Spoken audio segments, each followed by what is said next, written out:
So those just have like a quarter turn to unlock. And just kind of snaps in with some little rubber retainers there, one of which pull down.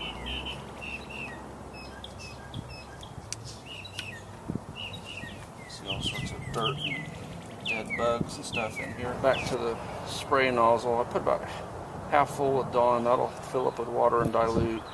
If you go all the way with Dawn, it generally doesn't spray out as well. So it kind of needs to be diluted. Nice thing about this is this will fill up with water. I don't have to fill it up myself. So we'll just start out with a nice easy spray. The key to all of it being safe is getting this dried off.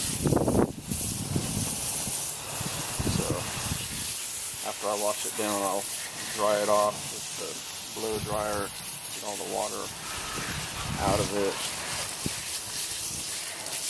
If it was dirtier, I would actually get some Dawn directly on the brush and scrub out the greasy areas.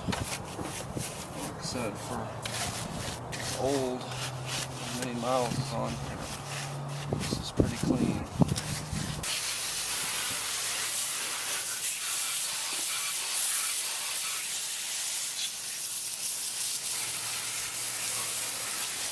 The most important step, in my opinion, getting this dried off.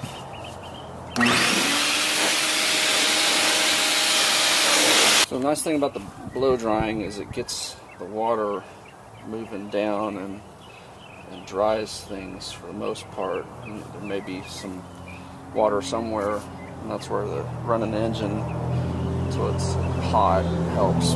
That'll dry out anything else. But the main problem with washing an engine that people forget is if you leave water sitting in places for an extended period of time, for example, if you're in a colder climate and you don't blow dry this and run the engine, maybe water starts sitting in some of these areas and it'll corrode your electrical connectors if they're not sealed off from water, which after 100,000 miles they may not be. So that's why I like the blow drying. That's why I feel like that's the safe way to clean your engine. I know a lot of people are, oh, don't get water anywhere in here, but I think it's perfectly fine. I've done it for 30 years. Like I said, the trick is getting it dry. Since some of you may not be completely familiar with where things are, so this is your air cleaner. You got a air filter inside of here, so quote unquote dirty air comes in, hits the filter, and clean air comes through. This would appear to be the mass air sensor. It's going to measure how much air is flowing through here and tell the computer so that it can make adjustments as far as how much fuel to pump. Down here is your throttle body. It's basically a door that opens as you press the gas pedal. So this would be wide open throttle. This would be foot off the gas. Now there may be a slight opening. Some cars have what we call an idle air bypass, which will allow air around when your foot's off the gas, and some of them are just not going to close completely so that air can still get through. This would be your intake manifold, and basically air coming through the throttle body is going to go to, in this case there's 6 cylinders, so it's going to be routed accordingly. You got a fuel rail here, so fuel is coming from your fuel pump, goes into here. Most likely right below these are fuel injectors, and the computer will tell them to spray fuel at the right time. Down in here you've got your coils, and underneath those are your spark plugs, and so the computer will tell these when to fire, causing the explosion, which makes your engine move. You've got pistons in there that pump, turn a crankshaft, which is what connects to your drivetrain. And this is a front wheel drive, so it's going to be a little bit different. I'm used to working on rear wheel drives, which the back of the crankshaft you'd have your transmission and then a long drive shaft to the rear axle. This car's going to be different. Got your oil filler cap here if you need to add oil. Got your dipstick here if you need to check oil. This appears to be the power steering pump here. Anytime you've got the belt with pulleys, those are going to be your different power accessories.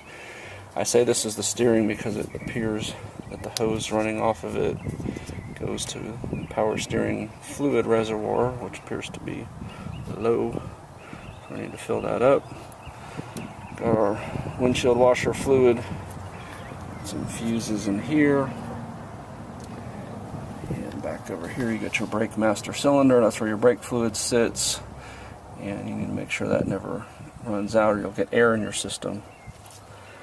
So that's kind of a quick tour of the engine compartment. The last phase would be to put a water or silicone based shining product, generically we'll say Armor All, but on all these black plastic surfaces, and that'll really make the engine pop and look clean. Put it on the hoses, everything. Really the only downside to detailing your engine is any spot you miss really stands out like a sore thumb. And unfortunately there's so many cracks and crevices and different things like that that it's almost inevitable that you're going to miss something. And you get this kind of texture, for example. It's really hard to get the protectant in there, and some of your hoses will be so bad that when you put the protectant on it, it just absorbs in and doesn't really show. But anyway, I still prefer this look over not doing anything to the engine.